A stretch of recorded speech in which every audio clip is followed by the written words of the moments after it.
welcome to my channel. If you're new here, my name is Zoijobella and I do cozy gaming, tech reviews, and desk setup content for YouTube and TikTok. So if that's something that you like, don't forget to like and subscribe. On today's video, I'm going to be showing you how I built my dream PC. And when I was thinking about this PC, I knew I wanted it to match the rest of my setup. So it had to be an all white build with pink accents. And that's exactly what I did. So relax, grab a drink and a snack, and let's get started. First things first, let's go over the parts I used. For the motherboard, I went with the ASRock X870 Pro RS, which is an all white motherboard. Processor is the Ryzen 7 7800 X3D. For my AIO, I'm using the Thermalright Wonder Vision. For my graphics card, I'm using the Steel Legend AMD Radeon RX 9060. For my fans, I'm using the Jungle Leopard Prism 4 Ultra. For my storage is a Samsung 990 EVO Plus in 2 terabytes. I originally started with this Thermalright LCD screen, but then I switched it to the Lian Li one. For my fans, I'm using this fan hub by Tubmaster so I could connect all the fans together and synchronize them. And for the power supply, I went with the MSI Mag AB50GL, and I'm using these Lian Li wireless streamers. And for my RAM, I went with the Corsair Vengeance in 32 gigabytes. And the start of the show is my Lian Li O11 Vision compact case. Everything will be linked in the description box. The first step will be to set up the motherboard. So you want to carefully remove its packaging and place it in a nice steady area. In my case, I just placed it right on top of the box. And we are going to install the processor first. So to do that, you want to pull up the little cover here in the center, and your processor is going to have a gold triangle in the top left hand corner, and you're going to align that with the triangle in this area right here. You can't hardly see it, but you just want to carefully and gently place your processor. Do not press or anything like that. Once you do that, close the cover and then pull down this level. The plastic cover should pop off, but if not, you can pull it off as well. You have now completed probably one of the most nerve-wracking parts. We're now ready to install the RAM. Now, most motherboards ask for the RAMs to be installed in slot 2 and slot 4, but always check the manuals just in case you go with a different motherboard. Now, as you saw here, I opened those 2 slots up, and we're going to align the RAM in that little opening that it has there with the little, I don't even know how to describe it. Just make sure you gently place the RAM in the slot until you hear a click. And then just repeat the process for the second RAM stick.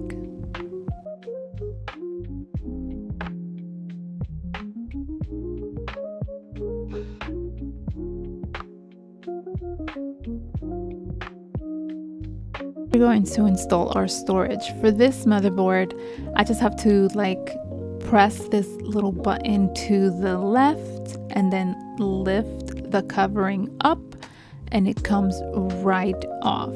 Now, I highly suggest that once you remove these coverings, you remove the plastic covers of the adhesive, just because you can easily forget these later when you're installing the storage. So just do it now and place them to the side so that you don't forget to do it.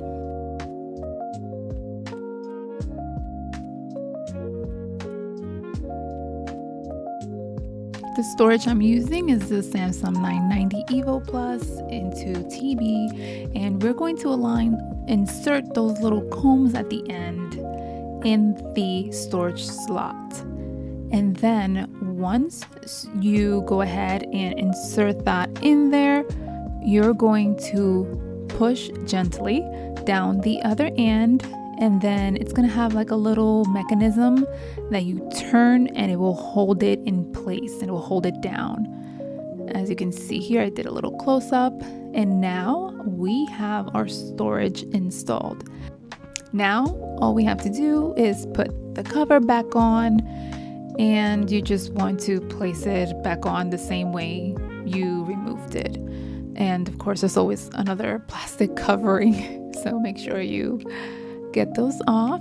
And then as you can see here, I place the cover back on, push it down, and then you're gonna hear a click, and then you're done. Now it's time to install the motherboard inside of our case. So we are going to remove these 3 screws to remove the glass panel and the mesh panel on the top that the Lian Li Vision Compact case comes with.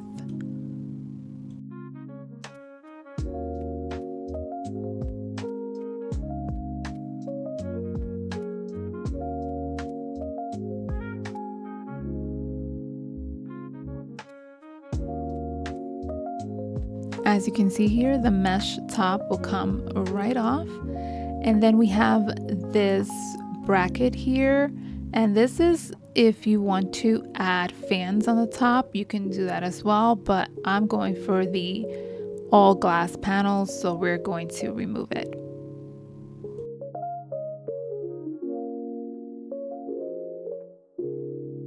Before we remove the front glass panel, make sure you remove that protective tape on the corner. That's what's holding it now without the screws. And then once you do that, you will be easily able to remove that panel. Make sure you place it in a safe space. And now we're going to need a screwdriver. I'm going to use an electric one, and we're going to remove these screws in the corner. And what these screws are going to do is that it's going to allow us to remove this metal column that we have here. And it's basically 2 screws on the top and then 1 at the bottom. Once you unscrew these, you will be able to easily remove the metal column.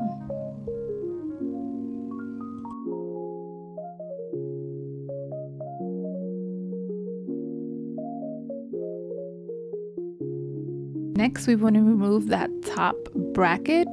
So as you can see here, I'm pointing at the screws that we're going to be removing. So there is 1 on the right hand side corner and then 2 on the left hand side corner.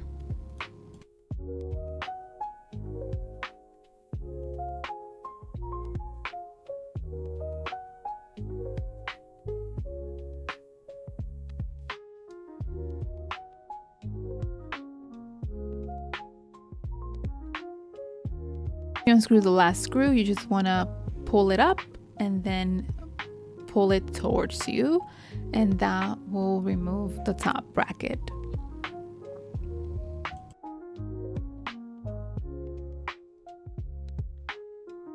Next, let's have a look at the back. It is basically a mesh panel that you can detach because it's all magnetic. And then it has like this door in the middle that's also magnetic, but I'm actually gonna remove it at this point because I want as much space as possible to work. Now the case comes with these 4 cables attached, and these are what's going to give your case power and connectivity to your motherboard. So when you press the button on the case, it will turn it on. So now it's time to install our motherboard. You're going to gently place it into place, and you want to align the motherboard with the little tiny holes on the case because that's where the screws are going to go.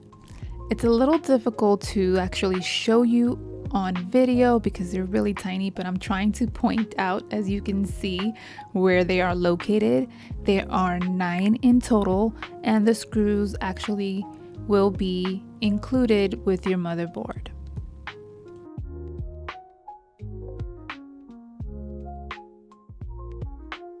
When I started screwing the little screws into my motherboard, I started using my electric screwdriver, but then I realized that there are some screws that are located in like really tight spots that my electric screwdriver cannot reach.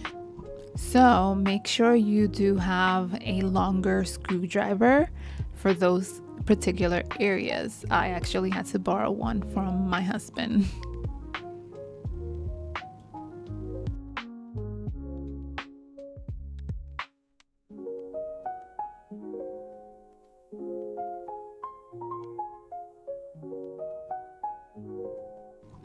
Okay, now that our motherboard is in place, we are going to go back to the back part of the case.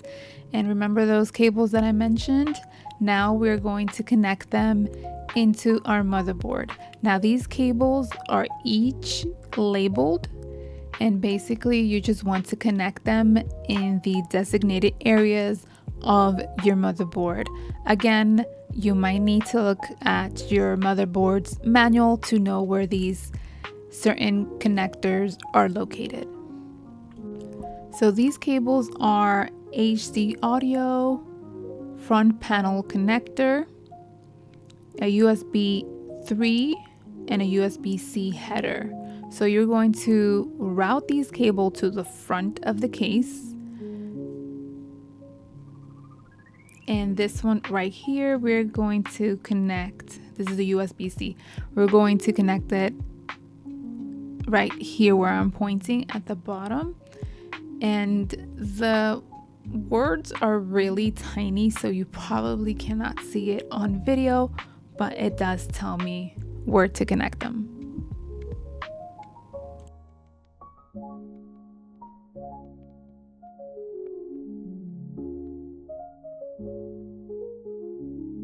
The USB 3.0, and this is usually the thicker one, and that one's gonna go right above that last cable we just connected, and in the motherboard it will say USB 3.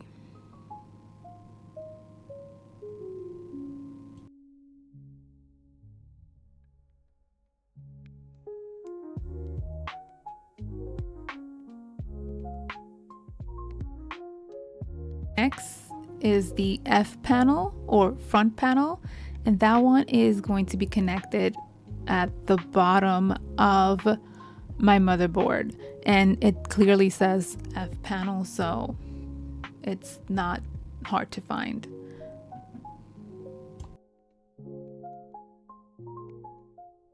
And finally, we have the HD audio cable, and that one is all the way on the left bottom hand side of the motherboard.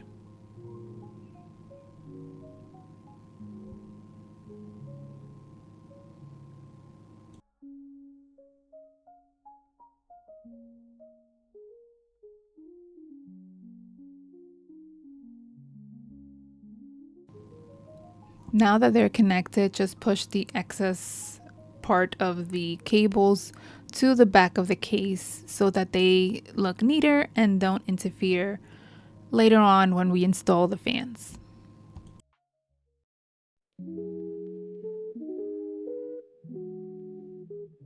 Now it's time to install the fans. I went with the Jungle Leopard Prism 4 Ultra fans.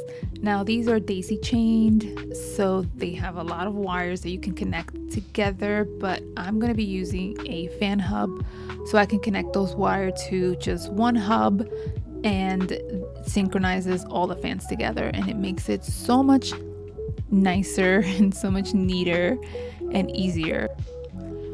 We're going to start with the bottom fans, and to do that we're going to remove this fan bracket at the bottom, so you have to unscrew the 2 screws that it has, and then we will be able to pull out this bracket and install our fans onto it.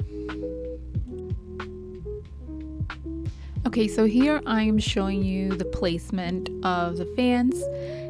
And this bracket fits 3 120 millimeter fans, And as you can see, I was just making sure that it was centered before I start attaching the fans to the bracket.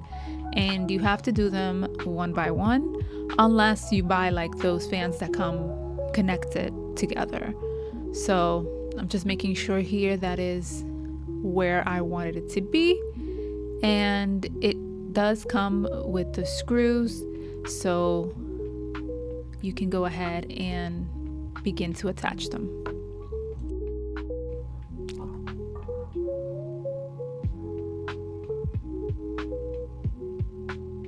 Okay, now we have our first fan attached, and this is how it looks with all three of them. All the wires that come with the fans, just route them to the back so that we can install them into the fan hub later on.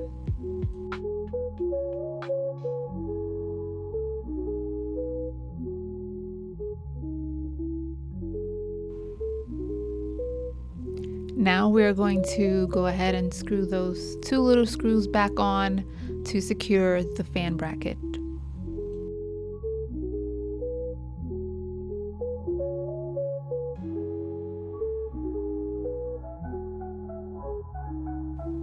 Okay, so now we're gonna start installing our exhaust fans, which will go on the side. These are called standard fans. The other three that I installed are the reverse fans. So for this, what I started doing is routing the wires of the fan to the back. We're always gonna route all the wires to the back. And this is because of obviously we're going to install them with the fan hub. So do that first. It does have an opening in the case to do so. And we are going to screw them in, as you see here. And now we have installed our exhaust fans. Okay, so this is how the back is looking. A total mess. There's a lot of wires that are involved with these fans. Now they are fans that come connected together and only like have one wire, so I highly recommend for that, but I went a little bit on a budget here for the fans. And that's where this fan hub comes in place. We are going to connect 2 wires of each fan into this hub. These are the 2 cables that are going to be connected into the fan hub. The other 2 cables that it comes with, you're just going to ignore them and they're just going to be hanging the whole time. So this cable, as you see here with the little circles, is going to go into the wider connector at the bottom, as you see here. And the other one is going to go above it. Now, I was struggling here because you really have to push them in there, but that's where they belong. And then as you can see here, the little square, sharp square one goes on top. You're going to do this for every single fan that you have. Okay, moving on, we're going to do the AIO or the cooler, and I'm using the Thermalright Wonder Vision, which has a beautiful, super large curved screen. It's like the size of my hand for reference, and it already comes with the fan attached.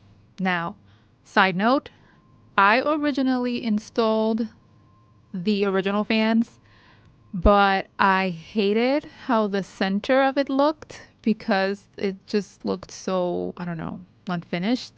The screen detaches with magnets, and this is how the back that's going to be connected to your processor looks. Okay, so the first thing we have to do is remove this other fan bracket on the side. You're going to remove that screw right there. And there's another one in the center that we have to unscrew. And then once you do that, to remove it from the case, you have to lift it up and then pull it towards you. And then that's how you remove that fan bracket. Now this bracket looks a little bit different than the other one that we installed the other fans in, and that's because this one's gonna have the radiator on the back and the fans on the front. So first thing I'm doing here is removing those fans that come with the cooler that are attached to the radiator, and that's again because we're going to be installing them in the front of this bracket. So like I said before, I originally installed these fans, but they looked, I don't know, so ugly and didn't match the other fans, obviously, that I did ended up matching it to the other fans that I have already installed in the case. Now, if you're going to do that, you will need different screws, because the ones that you see me here unscrewing, those are shorter. You're going to need longer ones. Now, I did link these in my Amazon storefront so that you can get them if you decide to go and get different fans from your radiator.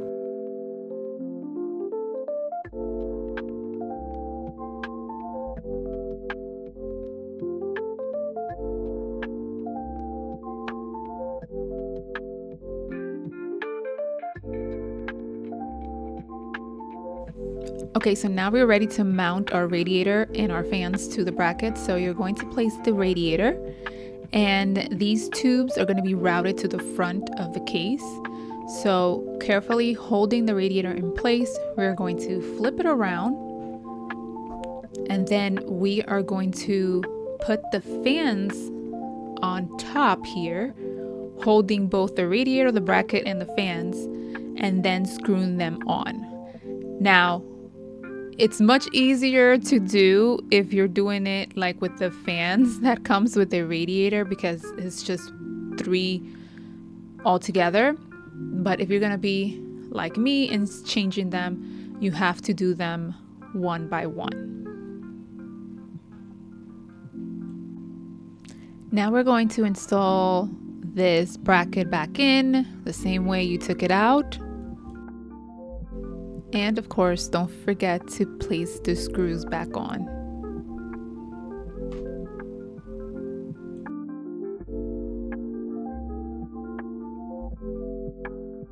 Okay, so now here comes the tricky part, because it all depends on which AIO you go with.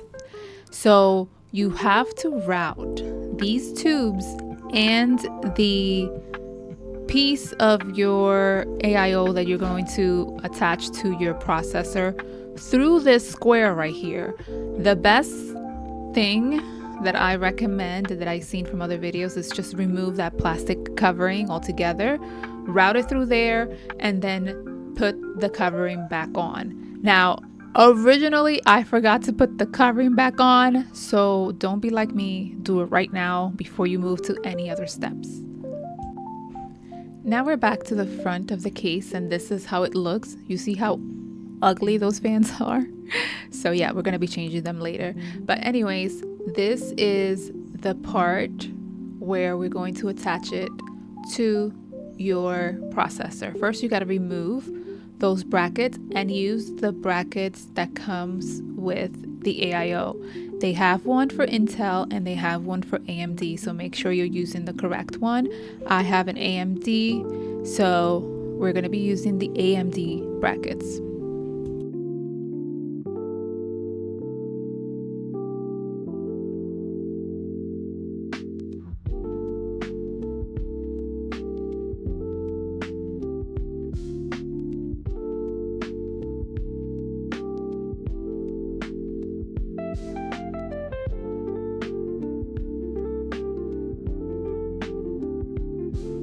Now, to make things easier, I laid the case back down and I install these risers in each corner so that we can go ahead and attach the brackets on top of it.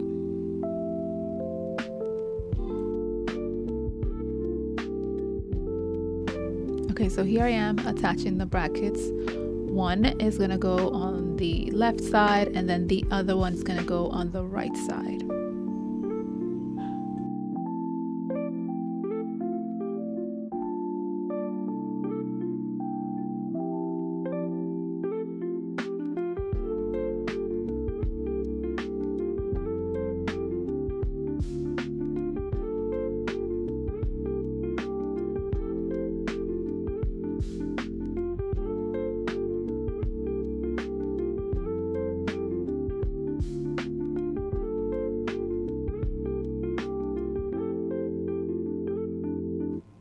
Now we are ready to attach the other portion. Make sure that you remove that plastic covering, and we are going to add thermal paste to our processor.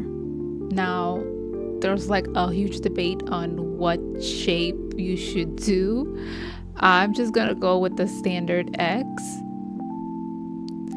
and then I am going to attach that portion right on top, and then screw the 2 screws that are on the side. So for this, you need to make sure you add some pressure, because it's not like an easy thing to screw in. It has to have like pressure applied to it. Now we're going to install our screen, and make sure you go ahead and connect that USB-C cable and then snap it on. It's magnetic, and I've routed it to the back. Now I'm adding a screen, and I originally got this one from Thermalright, and I didn't like it. It started glitching in a couple of days, so I did switch this to the Lian Li. This one is magnetic, the Lian Li is not, but it is so much nicer, and it has so many customizable features, and I'll show you that later on in the video. So for this one, if you decide to go for this one, it's just magnetic, and you see that cable, that's the same cable that the AIO has. So I'm just routing it to the back because I will be connecting it originally to the bottom of my motherboard, but then I decided to just connect it to the side, which is so much easier to do. Now it's time to install our power supply. Now the power supply comes with all these cables. I originally connected all the cables into the power supply, but then I was like, wait, what am I doing? I am not using all those cables. You won't need all those cables. They're just giving you like all these extra CPU cables, PCIe cables, in case you add other things to your computer. So you won't need them all. And so ignore this part right here, so embarrassing. But yes, you won't need all that. Actually, I didn't even use half of those. Now, as you can see, this is where you install the power supply, and then you will just screw this in.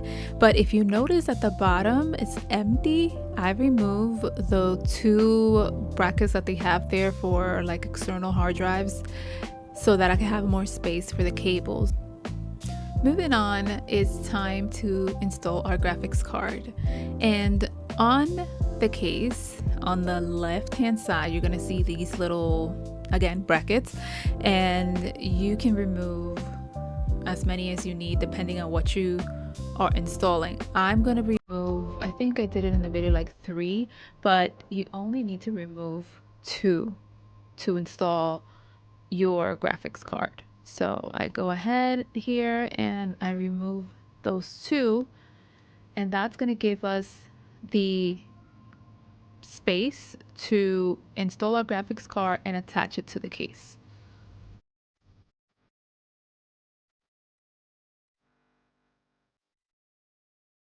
Now, carefully, you want to connect your graphics card into your motherboard. And I'm here like trying to align it to the side of the case.